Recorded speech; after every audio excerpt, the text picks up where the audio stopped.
दोस्तों एक टाइम था जब हम अपनी रिटायरमेंट 60 इयर्स की एज पे प्लान करते थे। आज जो न्यू जनरेशन है वो इवन 40s और 50s में भी अपनी रिटायरमेंट प्लान करना चाहते हैं, तो उसके लिए हम क्या क्या कर सकते हैं? आइडेंटिफाई करिए कि आपके लिए अर्ली रिटायरमेंट का मतलब क्या है। यानी आप फुल टाइम अपनी वर्क से अलग होना चाहते हैं, कोई काम नहीं करना चाहते हैं, या पार्ट टाइम काम करना चाहते हैं, या अपने किसी ड्रीम को परस्यू करना चाहते हैं। That's the first step to identify. जैसे ही आप ये आइडेंटिफाई कर लेते हैं कि आपके लिए आपकी अर्ली रिटायरमेंट का मतलब क्या है, उसके साथ ही आपको फिर ये डिसाइड करना होता है कि आपको सेविंग किस हिसाब से करनी है। मान लीजिए आप 30s में हैं और आप 50s में रिटायर होना चाहते हैं, तो आपकी मंथली सेविंग या आपकी बाकी इन्वेस्टमेंट्स का जो सिस्टम होगा वो डिफरेंट होगा।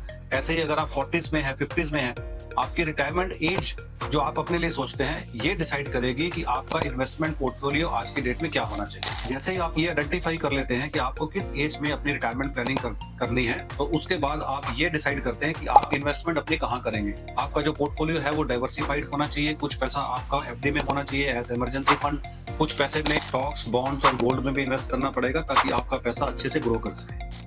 Then comes adjustment of your asset allocation, यानी आप जब अपने रिटायरमेंट प्लानिंग के हिसाब से अपनी एज के आसपास पहुंच जाते हैं, तब आपको एसेट एलोकेशन अपनी बदलनी पड़ती है। जैसे कि अगर आपने मान लीजिए इक्विटी का बहुत ज्यादा एक्सपोजर लिया हुआ है, तो कुछ फंड आप अपने इक्विटी से निकाल के आपको डेट फंड में या किसी और अच्छे फंड्स में, जहां आपको रिटर्न थोड़ी कम मिलती है लेकिन हमारी कैपिटल सेफ्टी की रिक्वायरमेंट ज्यादा होती है, उसमें आपको शिफ्ट करना पड़ेगा। इस सारी रिटायरमेंट प्लानिंग की जो हम फाइनेंशियल प्लानिंग करते हैं, इसमें दो बड़े जरूरी इंपॉर्टेंट एस्पेक्ट्स हैं जिसको हमें मिस नहीं करना चाहिए।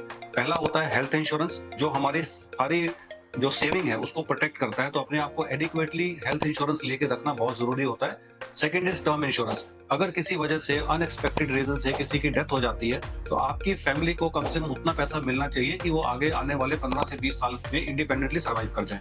तो डेफिनेटली जैसे ही अपनी आप फाइनेंशियल प्लानिंग पूरी करते हैं, रिटायरमेंट प्लानिंग पूरी करते हैं, तो उसमें टर्म इंश्योरेंस एक बहुत बड़ा रोल प्ले करती है। इस टॉपिक पे अगर आप और ज्यादा जानकारी चाहते हैं तो please read the captions below.